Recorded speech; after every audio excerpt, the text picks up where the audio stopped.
the strangest feeling, don't know what to believe in. Cause every time you touch me, I can't control my body. Oh, baby, you are on my mind, all I think about, and I don't wanna stop.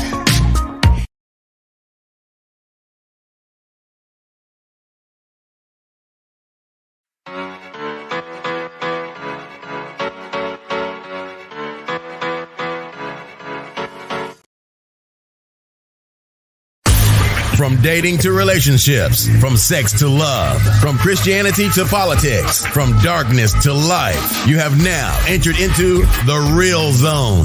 Welcome to Conversations with Trent, where no topic of conversation is safe from discussion. Now, here he is, Mr. Epic himself, Trent Williams.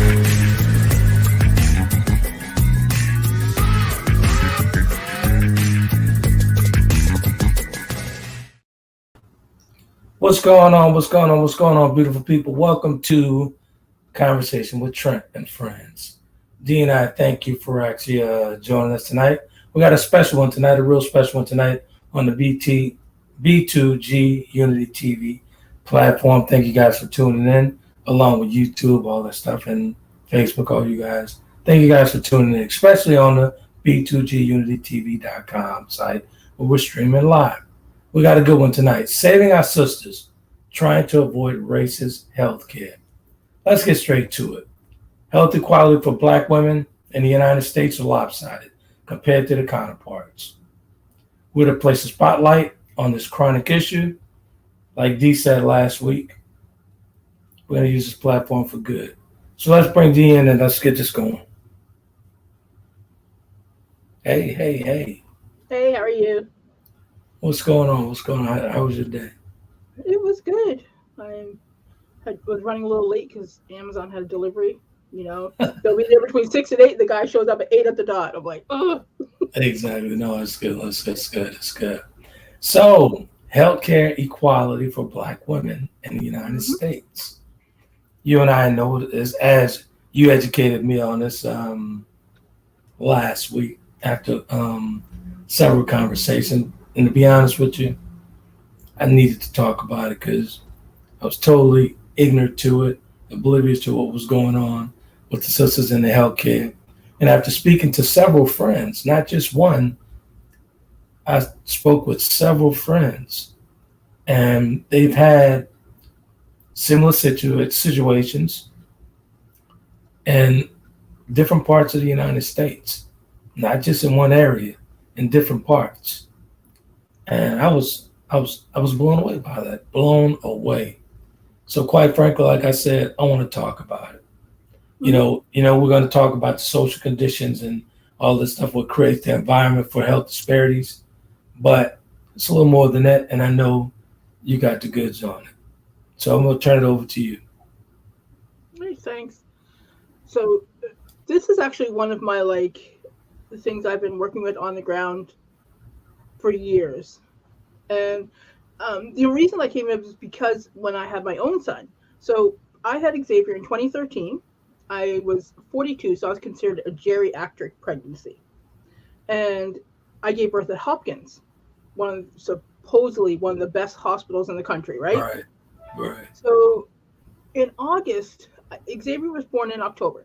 In August, I was having contractions, so I went to the hospital. And the nurse argued with me that I needed to apply for WIC.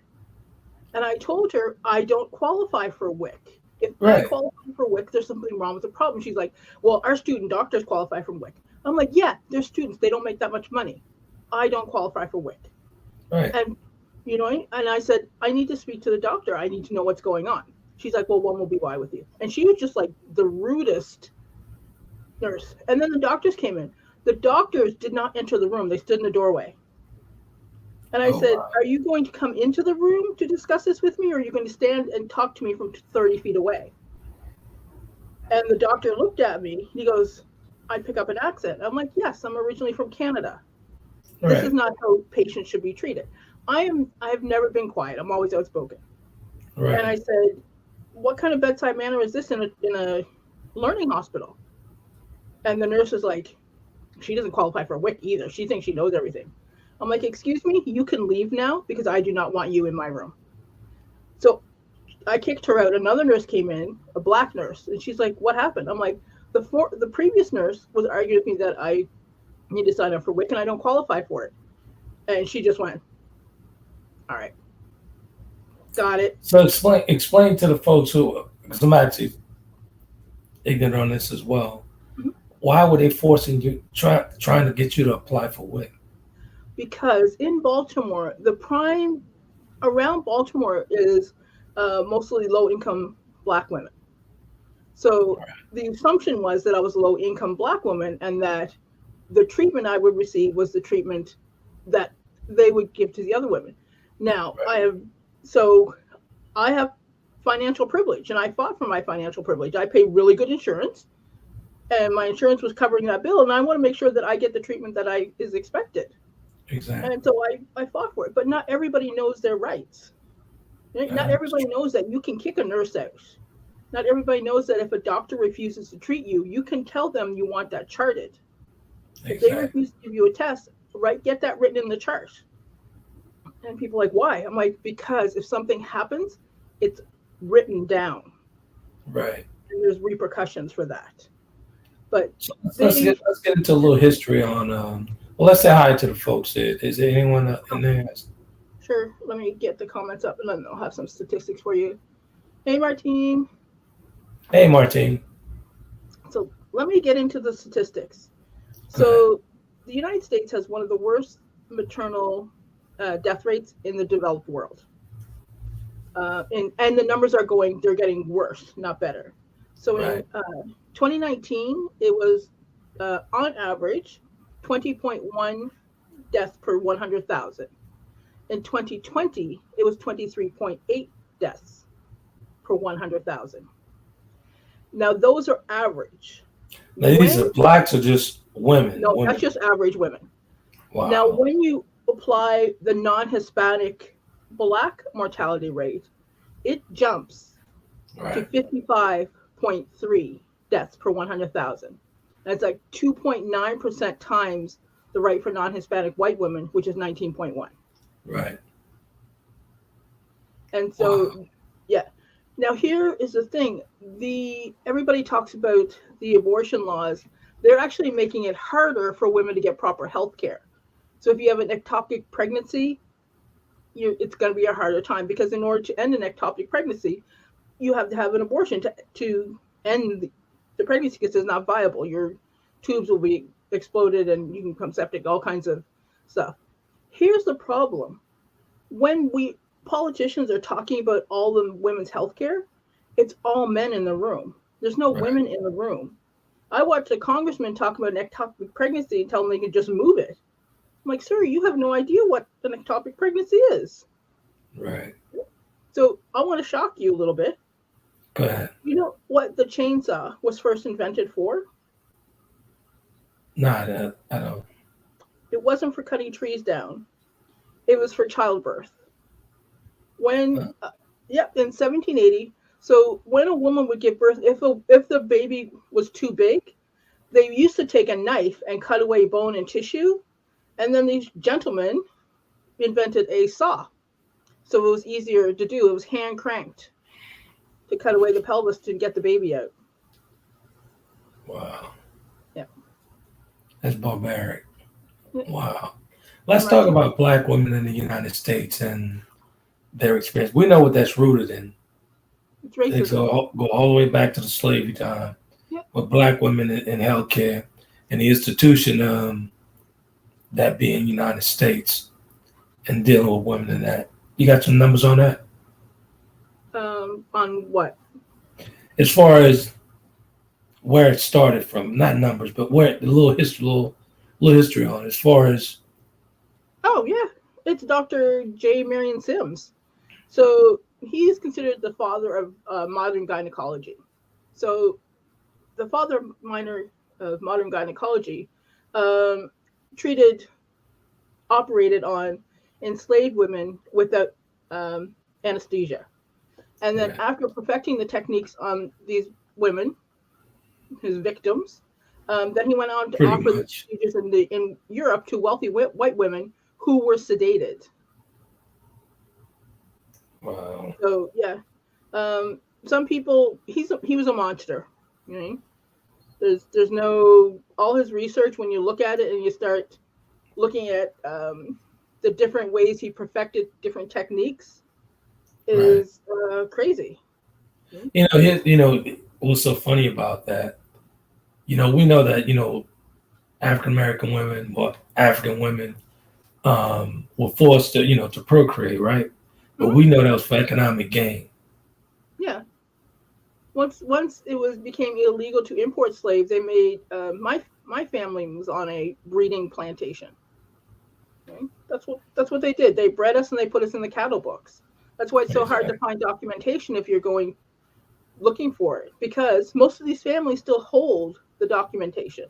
Right. It has been lost to time, like some would like to think. It's held within the families. So wait, then Martine has a bunch of comments here, so let me get those. Uh, Martine said, "Yeah, that happened to me, being treated differently because they assumed I didn't have any insurance. We didn't make it to our regular birthing center because my daughter came out in the doorway of the house, and they could only transport me to a local hospital. Once I explained how my delivery went, they were more pleasant, sent a carrier to get my files, etc. Then they gave me a room after holding me in an overflow area." Wow. Yeah. When I had Xavier, I had an emergency C-section because he was transverse, which is sideways, and they flipped him twice. He flipped back. He still Right. sleeps sideways. But You know so what? You yeah, know what I found, man, in my conversation with my friends. Again, I'll stress this: it mhm. wasn't just in a localized area. I have friends all over the country, and these women had similar stories. And from the conversations, you would think that they were talking about a third world country. when it comes You when it comes to you would think administrating in the that United States, it is. exactly. You would think that it's a third world country. And I was like, wow, this is crazy, man. And Mhm. no one's really placing a spotlight on this stuff. You got some sisters down in Florida at the University of Florida State who actually has this. They formed an association down there, which is good. We'll talk about it later. But I haven't heard a lot about this. And It's what's people. heartening, what's disheartening is I haven't heard a lot about it from men.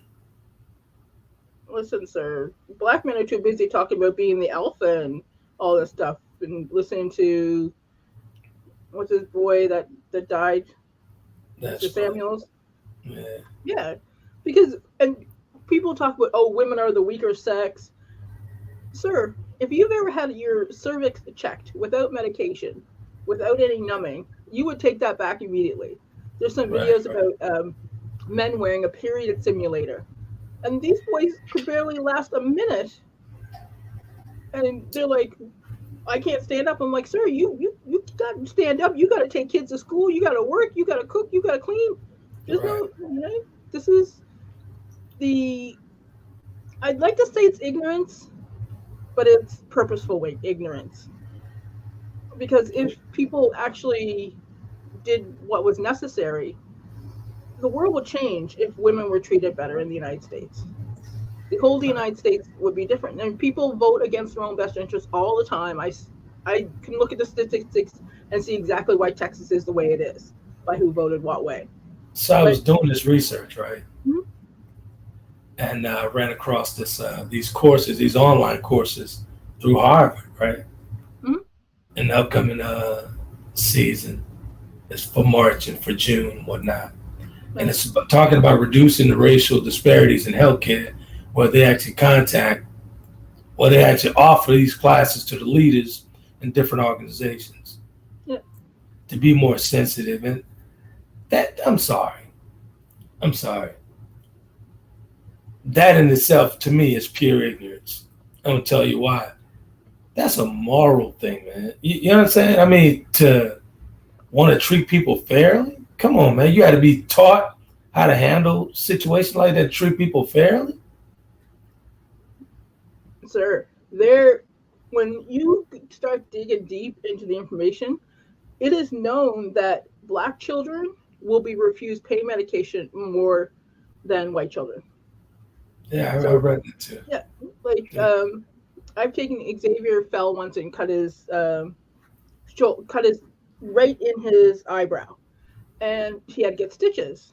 And I was like, "You're gonna numb that, correct?" And the doctor just looked at me, and the nurse was like, "Oh yeah, I rubbed the numbing on," and she showed me the tube. And I was like, "Okay." And the doctor's kind of like, "What? Why would I do that?" But here's how bad it was. There was a medical student who kept asking, "What would this look like on darker skin?" Malone, Right. I may mispronounce his last name, Makwande, and he actually created a book called Mind the Gap, and it's a handbook of images and description of what clinical signs and symptoms look like on brown and black skin, because it does look differently.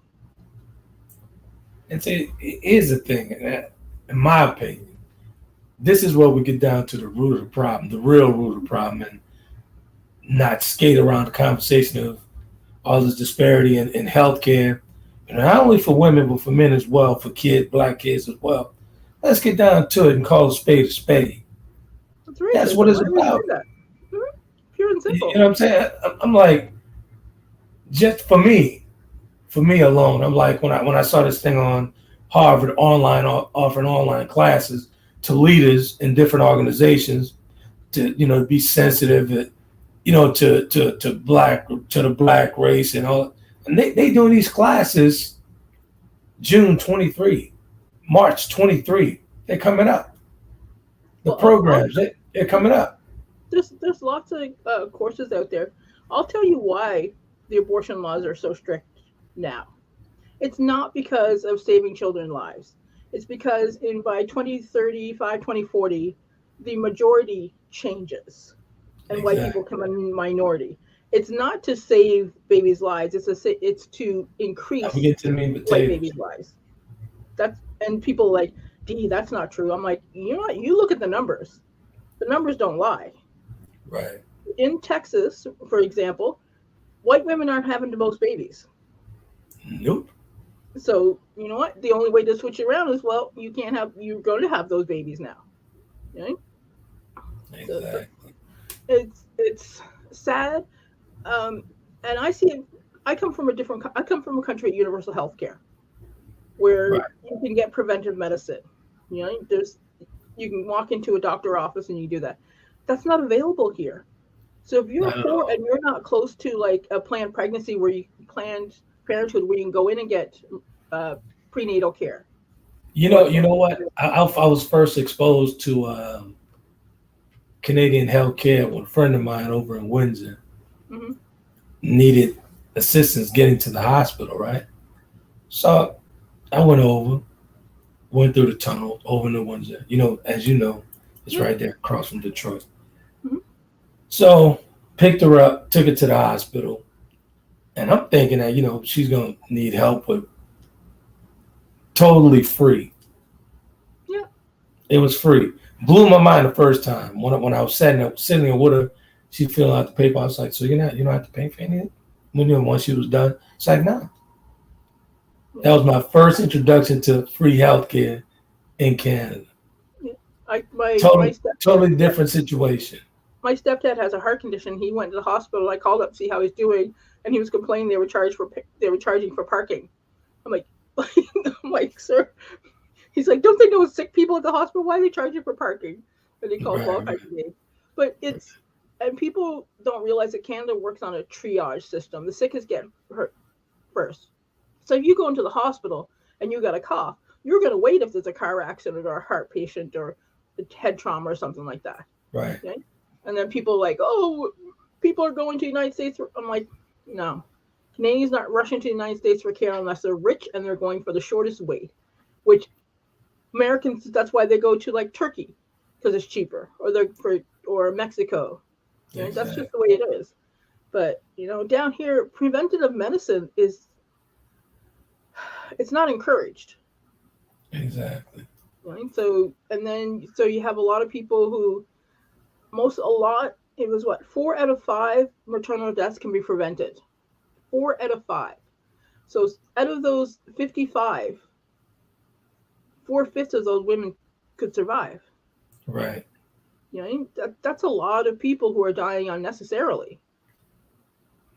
You know, I mean, I don't get it, man. To me, that's a barbaric mentality, and those people know exactly what's going on because they're the one that's doing it. Oh yeah, It's a barbaric mentality. I mean, nobody's. It's almost like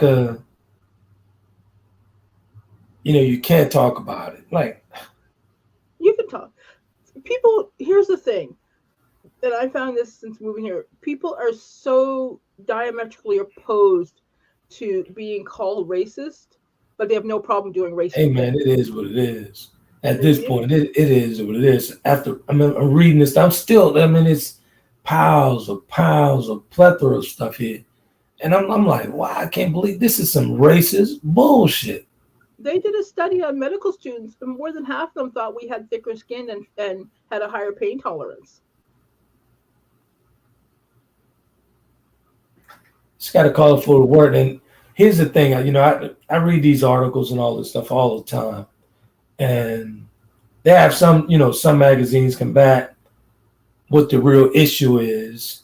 You know what I'm saying? Like, well, it's because social settings and, environment and, you're plagued with, whatever type of disease a black person's plagued with, whatever type of illness a black person is plagued with.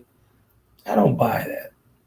Well, don't, because there was a study done where they equalized the game. They used wealthy black women who were not ill, and the rates were still higher than white women. Exactly. Now, here, one magazine I thought that to be real funny when they were talking about all these overweight women, right? Mm-hmm. I'm like, I'm reading this article, and they're trying to prove why the disparities in healthcare and why is it so bad because black women are overweight. I'm like, I know a whole bunch of women that's not overweight. A whole bunch of black fine women that's not overweight. Oh yeah.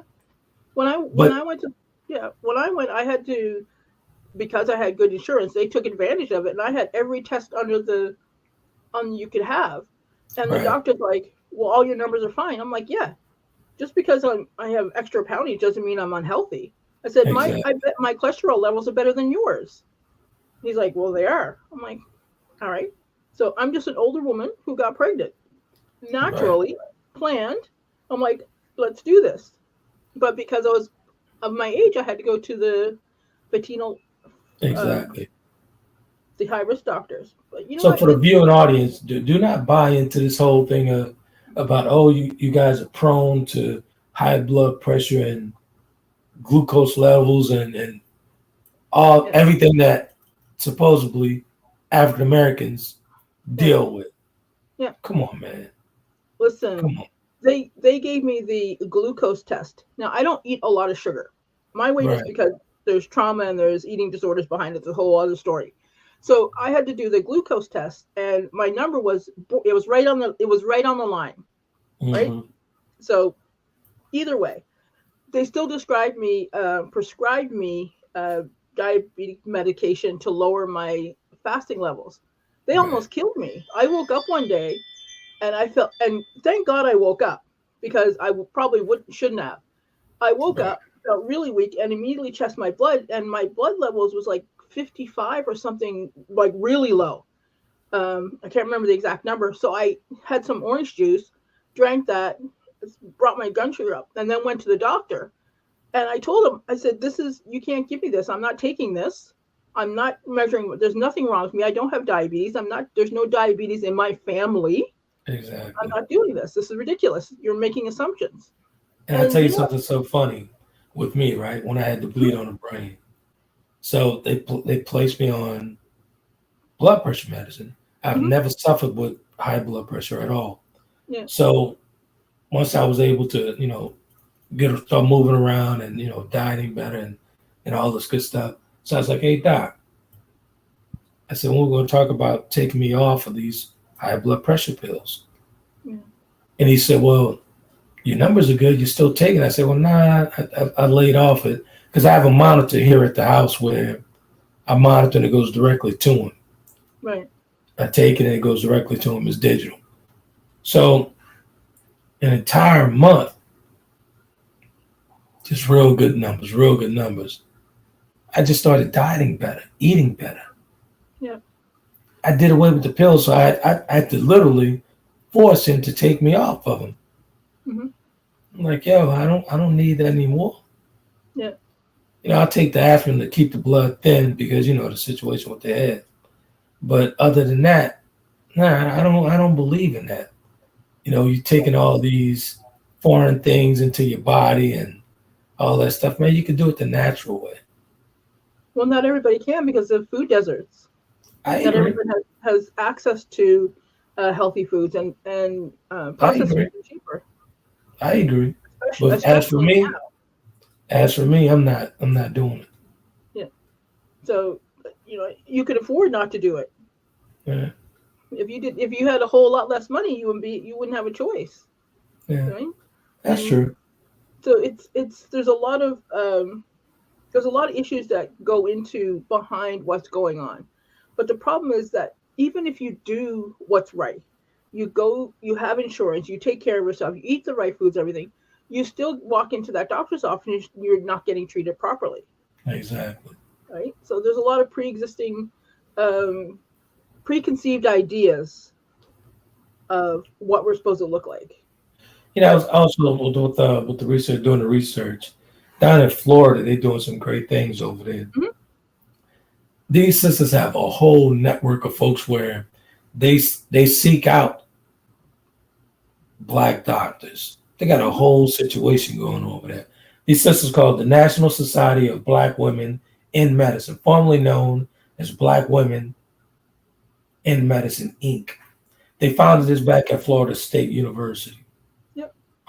In 2017, but they got a whole situation over there where not just women, they're helping Black people, period, to get to a provider, your provider, your the doctor that you want to get to.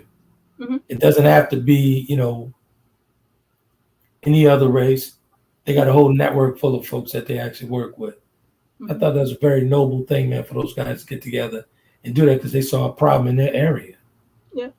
When Xavier is young, he has eczema. So I went looking for a Black pediatrician who would understand what eczema looks like in a Black child. It's not going to avoid prescribe a strong steroid cream that's going to leave white spots on his skin because it's bleached out his skin. And it's difficult to find care even with your insurance if you're trying to stay with the network. It's the system. The insurance system is a profit system. It's not to help people, it's to make money. Exactly. And people are like, no, it's not, Dee. I'm like, really? Why is it that when I was in Canada, the medicine, for instance, when I first moved here, I had birth control from Canada. In Canada, it was $19.99 a month. That's just straight up the cost. No insurance, no nothing. That same prescription here with insurance was $21. Without insurance, it was $79.99. The same company from New York. And people are like, well, we have to pay for the insurance because the doctors and the pharmacies, they need to make money. I'm like, look at the cost of insulin. Insulin is a free patent. They didn't pay for the patent. The inventor of insulin provided it free of charge to anyone who wanted to make it because it was a life-saving drug. Right. Now, insulin is one of the most expensive drugs, and it's pure markup. They don't have to advertise for insulin. Right. You know what I mean? And they didn't have to pay for any research for insulin. They didn't have to pay for any patents for it. It's pure markup. And people are dying because they're trying to figure out how to stretch out their insulin. Some people are going to veterinarians to get insulin for cats and dogs and using that instead because it's cheaper. Absolutely. And for my people who's struggling with that, man, change of lifestyle. I know it's easier said than done, but at this point, we're life or death, period. Mm-hmm. Change of lifestyle, man. Change the lifestyle and combat that thing, because it's like a double-edged sword we're dealing with here, man. Yeah, but it's easy to say change of lifestyle when you have money. I know. It's easier said than done, but Yeah. you got to start somewhere. So I'll give you an example. In Baltimore, you would actually have to get a bus to get to a grocery store in many areas Right. because there's no grocery store where you could buy fresh vegetables, where you could buy like your groceries for the week. People have to take a bus because the train doesn't run in all areas at all times. And believe it or not, man, that stuff, man, this stuff, and I'm not sitting here with rose-colored glasses on. That stuff is done by design. Oh, of course it is. That stuff is done by design. You don't have access to the basic needs? Come on, man. Yeah. If you look at this is where Baltimore is the home of where redlining began. So if you look at how communities are built, if you look at where places are built, in Baltimore they built a highway through part of the city, and of course it separates the city up. But they ensure that there's no access to other essentials. And if there is, then you have to. There's white flight, and it's all racism. It's pure and simple. Here they want to extend the train that goes to the city to different areas, and of course, white people in the burbs complain that there'll be an increase in crime and all that stuff. I'm like, crime? The only crime in my neighborhood was a couple of white meth heads. You know what I mean? Like, gotcha. I said I got some comments, so let's get to them real quick. Slash came in and said, Grand Rising Melanated people, greetings to Princess Coach Dee and Mr. Epic. What up, Slash? We all can stand to eat better differently. In my opinion, it's not expensive to eat more healthy. You have to be willing. People take the bus to the mall, but not to the fresh market. Yeah, but there's no fresh market nearby is the problem. I've been to the market. Hold on a second now. Wait a minute now. Here's the thing, right? And this is one of the reasons why I started the nonprofit, the Some Call Me Project, right? Mm-hmm. Some Call Me Project for disability people living with disabilities, right? Independent living. You can actually get fresh things from Whole Food through Amazon. Mm-hmm. And if you're on disability, you can actually get through the program where you can get a discount through Amazon Prime, where it's free for delivery. Mm-hmm. You can use your assistance with that to have it delivered right to your doorstep. But we'll educate these people. Amazon costs a lot more. I use them. Amazon. I'm talking about people with disabilities. I'm talking about people who have illnesses and whatnot. We're talking about people who can't do for themselves. Yeah, but I'm talking dollars and cents, because when it comes down to it, if you're gonna spend $100 at Amazon and get X amount, but you get somebody to go to Walmart for you, spend $100, you're gonna get more. The problem is finding solutions to get people to areas where they can get more for their money, because a lot of people don't have a lot at the end of the month, especially now with inflation. I bought eggs today. It was $5 for a dozen eggs. Try $8. I'm like, okay, I'll buy the eggs. We bought grapes and cherries and all that stuff, but not everybody has $5 for a pound of cherries. It's a stick up, man. It's a stick up. Yeah. It's a stick up. In Baltimore, there's the Park Heights Community Health Center. Great place, has a community garden. So they have they take their EBT cards and people in the local area can come into it. And I'm a firm believer that there should be urban gardens in every community. Every little area subdivision should have a community garden. Every area should have the ability for people to grow their own food. When I was able to, I had 2 24-foot gardens out back for years, for a number of years. I did cabbage, I did kale, I did everything. Anything green, I did it. Cucumbers, jalapeno peppers, everything. Mm-hmm. Everything. But a lot of folks is getting away from that type of stuff, man, which is crazy. I don't get it. A lot more people who have space are getting back into it. Like I have a garden out back. The people across the street from me have a garden. The people behind us have a garden. I have some rabbit dropped some asparagus seeds off in my front yard. I don't grow asparagus, but one of my neighbors does. And I end up having some asparagus grow up in the front yard. But it's hard when there's no access. That's true. If you have an 85-year-old woman who's barely getting around, she doesn't want to spend 2 hours on the bus to get to the grocery store, and then 2 hours on the bus to get back to the grocery store. It's easier for her to try to get to the little corner store and get some canned goods or some prepackaged goods. So this is why, folks, we have to, like what we're doing here tonight, educating our people. We have to. I'm going to make it a point to at least do this every couple of weeks.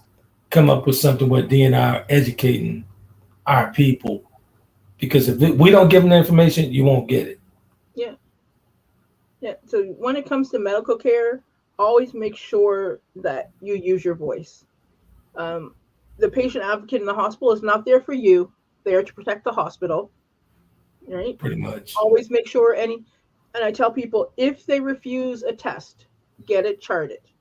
Make sure it's written down. And I'm sure I'll get a note from some doctor or somebody. Don't tell people, make sure everything's written down. Break it down in layman terms when you say get it charted. What do you mean by that? Have the doctor write in your paperwork that they refuse to give you the test.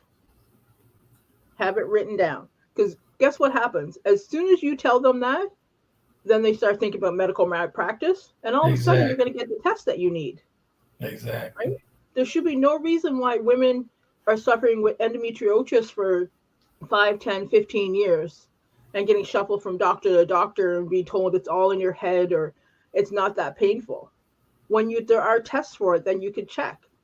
Right? Get the blood work, get the MRIs, get the scans, get everything done to figure out what's going on, because women are suffering needlessly because doctors don't believe them. Right.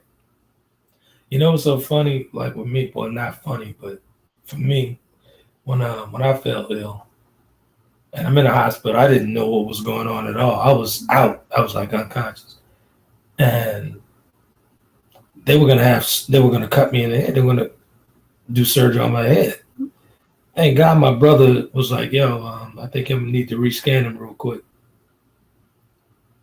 Rescan him and see what's up. And thank God he spoke up and said, hey, don't cut him. Because he knew I wouldn't want that. So he said, hey, don't cut him. They rescanned my head, the bleed stopped. Yeah. But think about it. If he didn't speak up, I'd have been a goner. Yeah. Before they were running tests on me, everything, they want to cut my head. Yeah. Now, I don't want people thinking that I'm against doctors. Doctors and nurses are amazing. They do a great job saving people. Okay. Not all of them are great. You know what I mean? Some are. Yeah. You have people that graduate in the first in the class, but guess what they call the guy who graduated last in the class? Doctor. Right? Like I tell my doctor all the time, I kid with him all the time. I have a good relationship with him. I was like, yo, doctor, what? I said, it is called practicing medicine, right? Mm-hmm. And he laughs and pounds me up every time I say that. Like, hey, let me think about it for a minute. Because you are practicing medicine, right? You say, yeah, you're right. You got me. Okay. You're going to take that book in the back and research it yourself. So let me take this book home and let me research myself. Yeah. We talk about it on the next visit. Yeah, it's let me get some notes. Yeah, Martine said, what up, Mark? Yes, Amazon. So Amazon Fresh is a thing. Thankfully, you not need eggs. She can do them and meat mostly. And there's an urban garden near her. And she said, yeah, some doctors and nurses are decent. Yeah, some are. I follow a lot of Black doctors and nurses on TikTok. And they themselves talk about the disparities in the medical system and issues that they come across. But you know what? It's you have to advocate for yourself. You have to.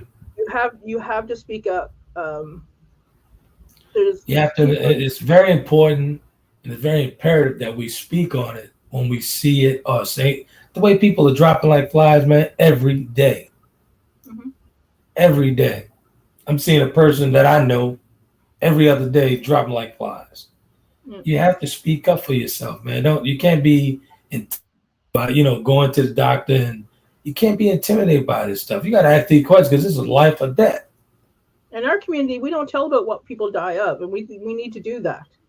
Exactly. It's like if somebody's dead at 24, they didn't die of natural causes. Let's say they just died in their sleep. Well, why'd they die? Exactly. There's a reason. Somebody else to get tested. Somebody else could be like, oh, well, I felt the same way they did. Like we like to keep things so secret that it harms us more than it helps us. Exactly. For me, man, I changed my lifestyle completely because I did not want to go back to that feeling of not being in control. Mm. I could not control my limbs, and I'm gonna be honest with you, that scared the shit out of me. Okay, most people do. Like if somebody survives a widowmaker, a bad heart attack, all of a sudden Right, they become the healthiest person alive. right, You can't tell. And what I tell people is, you can't tell how healthy some people are by looking at them. exactly. Because what somebody looks like and what their test looks like and their blood work looks like could be two very different things. I remember when I was in It's school. Yeah. you have to go in. I'm talking about pregnant women. I'm talking about males when they do go to the doctor. You have to ask all the questions because nobody's gonna ask you questions. You have to ask them questions like, "Hey, what is that? What are you doing that for? Why you order that test?" And give them the information they need to help you. That's true. Yeah, absolutely right. Absolutely right. And Slash says, know your history of our people and hospitals, do the knowledge. Yeah. And Kathy Dye says, great conversation. What concerns me about the medical Hey, community is Kathy. some doctors about collecting money from insurance agencies instead of educating their patients. It's not about passing a pill. Educating about your health is critical. Yeah, Exactly. I completely agree. Um, Educate if you don't know what's going on with yourself, like what your symptoms mean, and you ask your doctor and they go, mm, they brush you aside. Ask, and I hate to say it, but you have to ask another doctor. That's Like true. now, and the problem is it costs money. That's true. It's money, co-pays, and like I was shocked when the first thing they asked me is, "Where's my insurance card? And do you have a credit card for the copay?" Like for me, I'm like, Right. I know that'd be shocking I'm to like, you. you know how bad I get. I'm like, no, Exactly. Exactly. it's, But you have to ask questions, man. And thank God, like for me, I'm already on defense. When I was in that situation, my defense even heightened when I couldn't walk, and yeah. especially when I couldn't see at that time. I'm asking all kind of questions. What's that? What you doing with that? Let me talk to the doctor first. Don't bring no medicine to me that I don't know nothing about. I need to know what's going on with it, why you giving it to me, and what's up with That's that. that's another good point. If you go to different doctors for different things, make sure at least one of those doctors are looking at all the medications you're taking to make sure that Exactly. there's no counteracting to each other. And read your instructions with your medicine. Like some medicine you can't take with grapefruit juice. Like iron, you need vitamin C. Otherwise, Exactly. it doesn't get absorbed. There's all kinds of things that you have to know about in order to stay healthy. So, That's but right. yeah, it's yeah. Martine said some doctors will cancel your appointment if you can't pay your copay. Yeah, Yeah. medicine. I I'm trying to maintain my cool, but No, go ahead. it's all about money. That's it. When you come from from a country where it's not about money, it's so frustrating to see how the system works here Right. and how many people die or don't get the proper treatment because of it. You should never go bankrupt and lose your home because you have diabetes and you need Right. insulin and dialysis. Like America likes to hold itself up as this Christian nation, this light on the hill. Hello, when you look at the numbers, you're doing worse than most developed most some third world countries are doing better than the United States when it comes to medical care. But I have to tell you though, since you brought up insulin and all that stuff, my Mm-hmm. mother was diagnosed with diabetes, and I worked with her a solid year on not taking insulin. And when I tell you she was taking it off to the day, a year to the date, Mm-hmm. I changed her diet, everything. I researched it and researched it. I'm like, that's not gonna be you're not gonna be living on that. You're not gonna be living for that insulin. We could work around this. And I was Yeah, just determined to make sure that she wasn't sticking herself every day. yeah, that's called preventative medicine.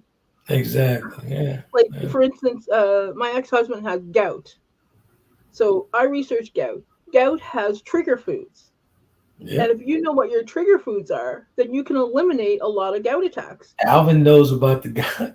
Alvin knows about the whole gout situation, and he would love red beans, right? I'm like, yo, if you know every time you eat red beans, you're not gonna walk for 2 weeks. Yeah. Stop eating it. Yeah. Some other ones for gout are mushrooms, shrimp. Yeah. I think Yeah. spinach was another one for my. Like, find out what the trigger foods are, then avoid those, and then you could help yourself. And a lot of Exactly. doctors won't tell you that. They're just like, oh, you have gout, you have an attack, you got to get a shot. You can prevent a lot of the attacks. Change But, your diet. And yeah, change your diet. But here's the thing, and there's a lot of people who have like gluten sensitivities. It's not an allergy, it's a sensitivity. Who, if they stayed away from wheat, a lot of their issues would go away. And a lot of people don't realize that our gut health has a lot to do with how we act and react, especially in children. That's why I tell people food before 1 is just for fun. Like, if you're feeding a child before 1, there's no need for it. They just need the formula. They don't need food. The whole, it makes them sleep better. No, children are not supposed to sleep through the night. They're supposed to wake up every couple hours to get fed because their stomachs are small. Right. That's right. So, and you end up with that's why we have so many more allergies now than we used to. Exactly. I'm glad you brought that up, man, with the gut. Your gut's going to tell everything about you. Mm-hmm. Yeah. It's going to tell everything about you. And there's a way to actually reduce that fat, man. There's a way to reduce it. I live by ginger and lemon juice. I have 2 gallons made every Monday. I'm actually drinking it now. I live by it. Not only does it help with my gut, regulates my blood pressure and everything. Yeah. Natural, ginger root and lemon. Yeah, Martine says wheat isn't good for most. Cereals are made from cheapest grains too. Yep. Yeah. I used to eat a bread called. I don't eat a lot of breads. I don't eat cereal at all. Ezekiel bread. It's made from sprouts, but it's heavy in that you have to drink a lot of water because it's fiberful. It's full of fiber. So if you don't drink a lot of water, Are you familiar with the keto bread? I eat keto bread. I don't know what's in the keto bread. Nothing, pretty much nothing. Yeah, I'm not a. It's almost like, it's pretty much nothing. It's very light, extremely light. It's lighter than the wheat bread. Yeah, bread and I don't get along that well. Yeah. And I'm lactose intolerant, so me and dairy don't get along. It's a horrible life. But we have to look at all the things that are in our environment. When it comes to healthcare, I can't stress enough that you have to be your own advocate. Yeah. If you're going into labor, if you can take advantage of a doula or a midwife and do it at a midwife center, do it. There's a lot healthier ways to don't give birth on your back. That's one of the most painful ways. That's not how we're naturally supposed to be doing it. We're supposed to be like seated or squatted. There's so many things to watch for after pregnancy to ensure that you survive. Like if you end up with a fever, if you end up any pain, don't cross it off to my body just recuperating. Find out what's going on, because preeclampsia and hemorrhaging and blood clots are very real, and they can happen even to the most healthiest of person. That's true. Right? It all starts with educating ourselves, folks, because nobody's going to give us the information. No one's going to give us the information. We have to educate ourselves when it comes to our body, our loved one's body. We have to educate ourselves and educate each other. Yep. And there's lots of parenting groups and childbirth groups that you can look up online. Martine said she had a midwife and they use a birthing chair. Yep. There's so many ways to do it than the way the hospital will try to make you do it. Like you can walk in with a birth plan, they will try to ignore it. But stick to your guns and if they're not going to agree with you, then find another nurse. That's it. And if you need to scream, scream. If somebody tells you to be quiet, kick them out. For That's right. giving You birth do is have that painful. right. So let's talk a little bit about those sisters who, you familiar with those ladies The down in ones that Florida? The National Society of Black Women in Medicine. I am familiar because a friend a friend of a friend is one of the ladies who founded it. Okay. But I haven't been following because it's Florida, and I usually it's Yeah. Florida. I usually avoid Florida at all costs if I can because I But visit. they're I doing get some. They have, they have an down there. entire network down there, man, as you know. And I'm They do a really, great job. yeah, they're doing a wonderful job, man. They started off at Florida State, and they're educating these sisters and these brothers. You know what I'm saying? On how to select a doctor, how to get the right doctor, how to get the melanated doctors. Mhm. You know, you can do that. Yeah. How to get the melanated doctors. My neurologist is a melanated brother. Mhm. I'll be honest with you. I'm very comfortable with it. Yeah. So, because I Xavier, know he's going to give me the real. both Won't be no Xavier and food. I have female doctors. I think his is from Nigeria, mine's from Senegal. Right. So very no nonsense. But if you ask them a question, they'll give you the truth right up front. Exactly. So Exactly. it's And you know, finding it's a so funny. doctor. Yeah. I'll give an example, not to cut you off. Like Mhm. when I was actually when the insurance company finished with me with therapy, I'll go into that a little bit too as well in the last hour. When the insurance company finished with me with therapy, physical therapy and occupational therapy, right? And they said, well, hey, there's nothing else that they could do for you, and you know your limbs have reached the limit. You can't do it. I was like, you know, I started doing some research, right? Mhm. Got very familiar with my physical therapist and my occupational therapist. So they started to put me up on game. It was like you're gaining too soon for them. So the more you gain, the more they're going to cut you off. Mhm. So I'm like, that's crazy. So she started giving me research on it, giving me all the paperwork on it. And when I called my insurance company, because they stopped me, they cut it off. And they said, well, there's nothing else you can be done. You're just disabled. That's it. Mhm. And we're not going to pay for the medical fitness. I said, don't worry about it. I'm going to take care of it. Oh, that's quite expensive. Oh, I got some money saved. Yeah. I'm going to bet on myself. So I bet on myself with the medical fitness. I take care of that myself. My insurance company refuses to pay for the medical fitness. So I put it in my budget to take care of my medical fitness. There's a difference with people with stroke patients, people with, paralyzations, all that stuff. There's a third phase to therapy, and it's called medical fitness. They do not promote that. No, insurance companies aren't there to keep people healthy. Insurance companies are there to make money. Exactly.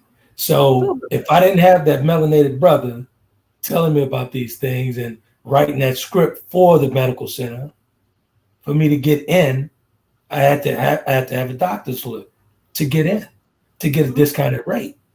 So he's like, oh, don't worry about it. I'm hook you up. I got you. Yeah. He said, stop by the office. I got a script. I'll send it over to him. And when I tell you the doors opened. So I'm on the other side of sports medicine now with professional athletes getting taken care of, getting care because of the connection with the melanated brother, who's my neurologist. Yeah. So it is very important, man, that we seek out these doctors, these doctors that's familiar with us, and they don't tell us just anything. Mm-hmm. Because you're gonna be familiar with your own kind, man. That's just like my counterparts. They're familiar with their own kind. I should have the right to be familiar with mine as well. Yeah. And there's a lot of tests that are that you could have that could play a part, like vitamin D absorption. So we absorb, because of our skin and melanin, we absorb vitamin D differently Exactly. and produce vitamin D differently. But if I took a test, I would be vitamin D deficient. No matter how much and I used to be they used to tell me I was vitamin D deficient was in the army. I was outside 24 hours a day. Like there was no not getting enough sun. I was outside all the time. But you know what? You have to know what your numbers should look like.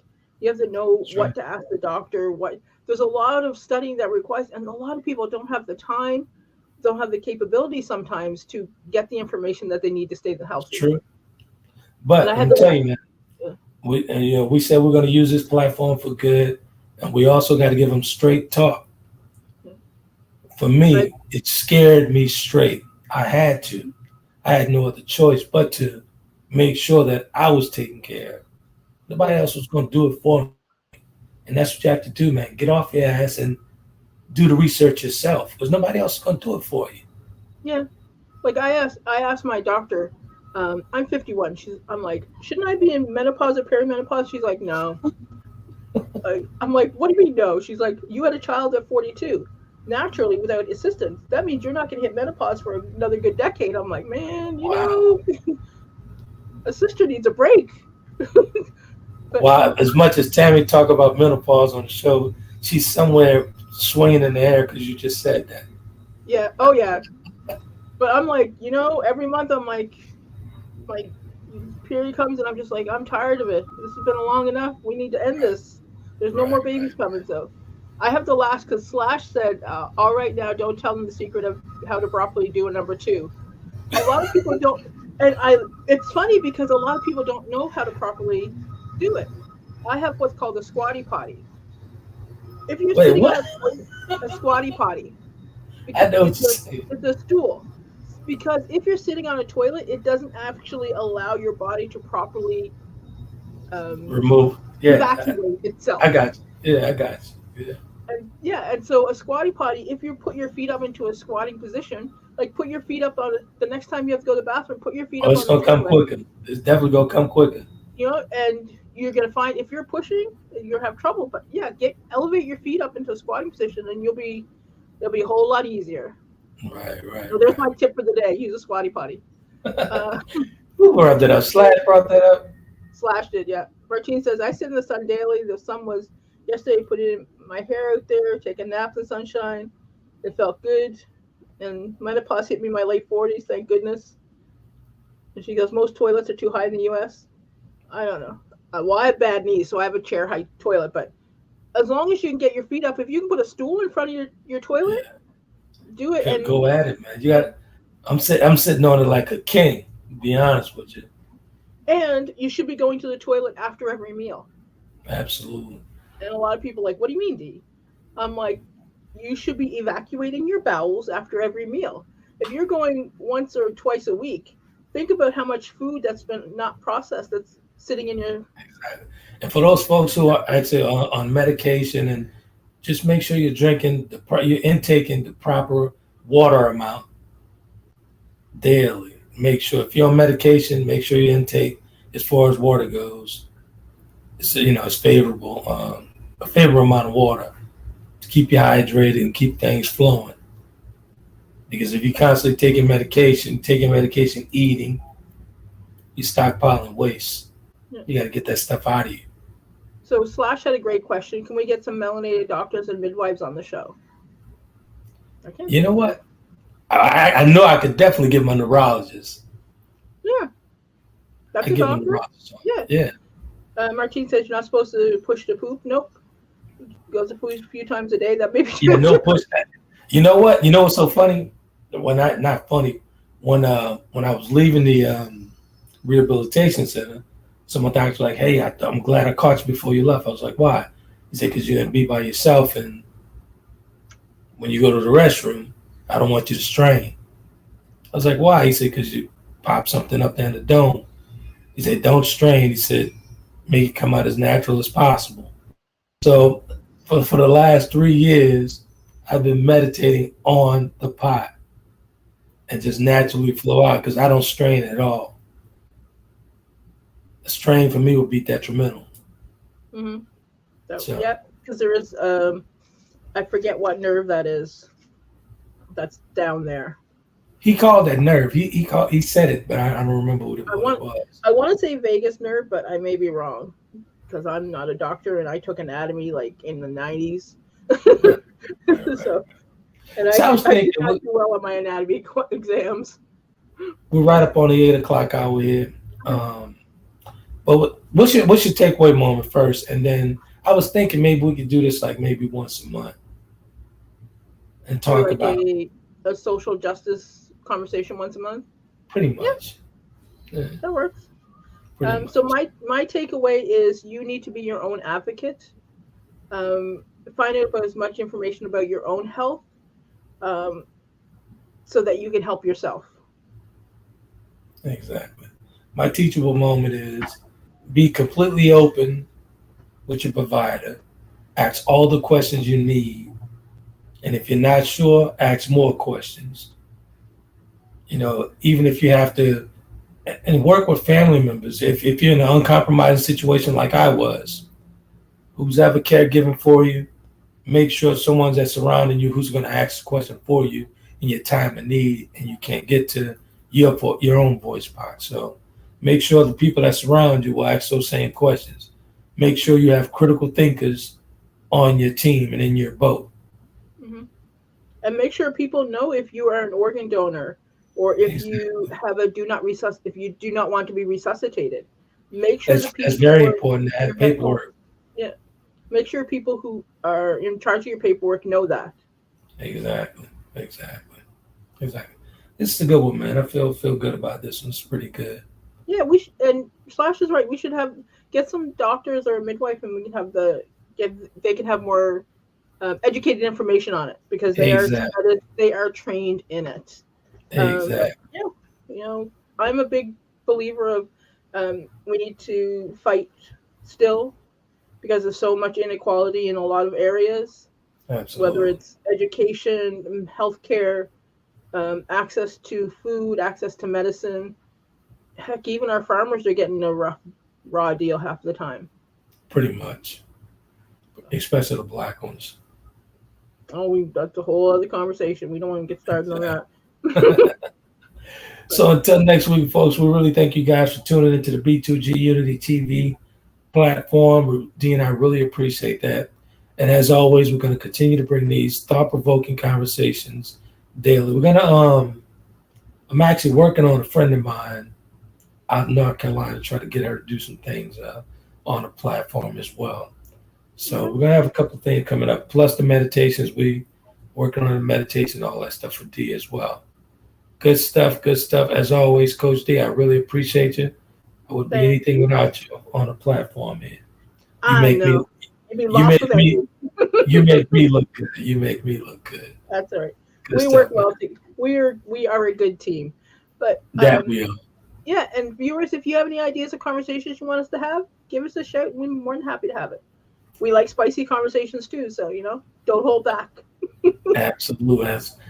Speaking of spicy conversations, Martine had a spicy conversation on her Facebook page about the $98 date. Maybe we'll tap into that one of these times. $98 date.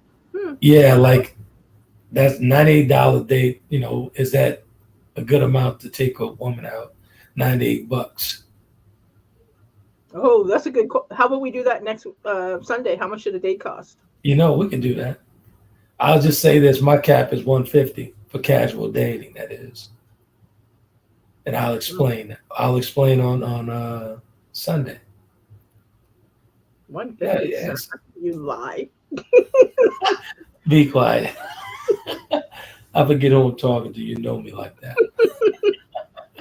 All right, I will. Until I have to get Xavier to bed. Gotcha. Until Sunday, folks. You guys have a good night. Bye.